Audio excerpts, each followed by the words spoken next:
لست أحيا للوقوف أو مقودا من ظروفي.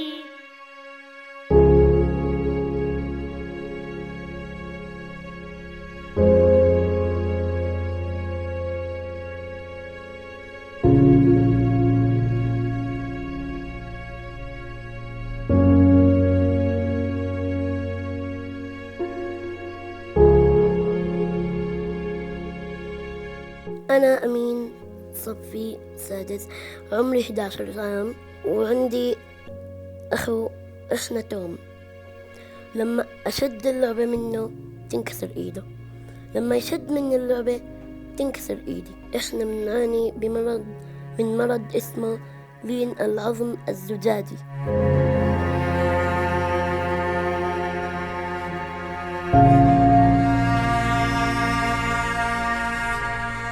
أنا اسمي أمير وعمري 11 سنة وصفي سادس. أنا وأخوي منكن نلعب، فجأة هيك تنكسر إيدي أو إجري. نتجبر بالبيت، ما بتجبرنا، ما بنروح على المستشفى عشان يجبرنا. فإيش بتطول، بتقعد شهر شهرين، إشي بوجع كثير. ما نيجي نلبس بلوزة أو إشي منقصها عشان نعرف نلبسها، لأنه إشي بوجع كثير.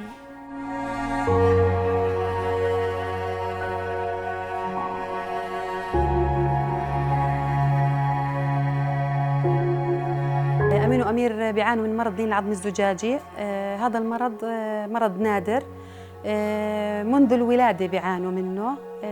بسبب لهم عدة كسور، ما بيحتاج يعني إنه يتجبر، بجبر لحاله.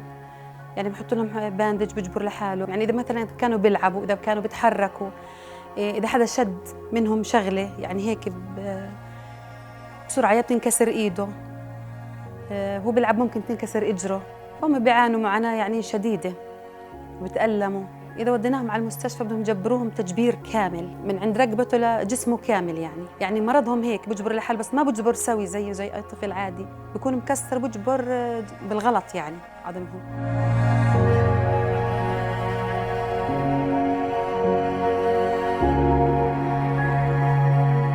إحنا عاملين صفحة إنستغرام، ننشد أناشيد تعليمية، أناشيد وطنية، أناشيد دينية، نقرأ قرآن، نعمل أشياء تفرح الأطفال الصغار عشان يتعلموا منا. بدي أحكي للأطفال لكل الدنيا عشان إحنا ما نخبي حالنا ولا إشي، عشان إحنا نورج حالنا ونورج شعبيتنا. نعم أسطي.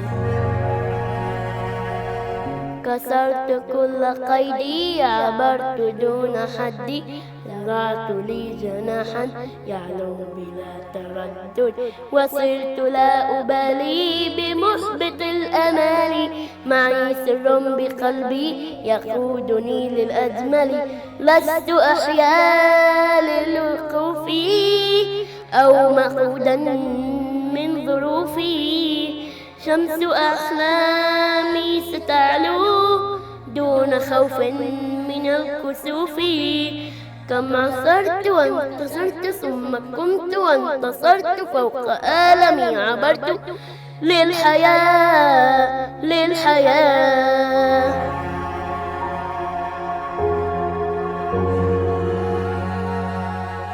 باخذوا علاجات، بتعالجوا من مستشفى المدينة الطبية، من مستشفى ملكرانيا، وباخذوا علاجات، باخذوا كالسيوم، باخذوا فيتامين د، باخذوا جرعة اسمها إيريديا، يعني هي جرعة لنخاع العظم. عظمهم زي يعني شفاف زي الزجاج. لما نروح نصورهم نعمل الصور الطبقية والصور امبارح اخذتهم عملت لهم صور رنين. فالدكتورة بتحكي لي أمين وأمير يعني بتطول معي الصورة، طولي معها الصورة لأنه كثير جدا شفاف، العظم شفاف مش مبين.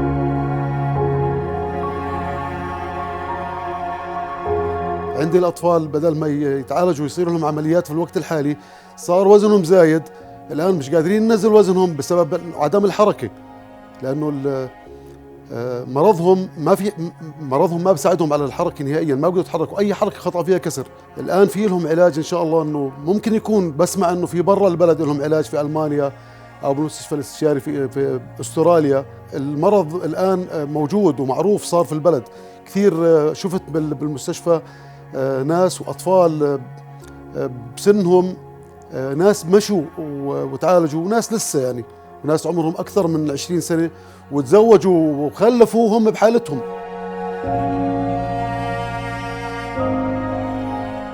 زوجتي أم أطفالي وأنا وياها بنتمنى إنه نشوفهم بيمشوا ويكونوا أمورهم طبيعية، لأنه يعني إعاقتهم إن شاء الله إنه مؤقتة، إنه في المستقبل إنه في لهم يكونوا زي باقي الأطفال يمشوا.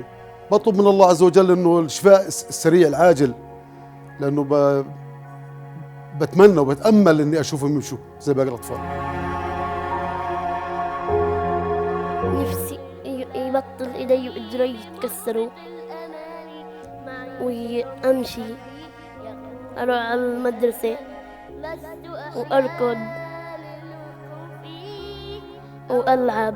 نفسي ألعب كرة القدم. شمس أحلامي ستعلو دون خوف من الكسوف. اللي بتنمر علي ما بهتم، لا بقول له إعاقة العقل وليس الجسد. للحياة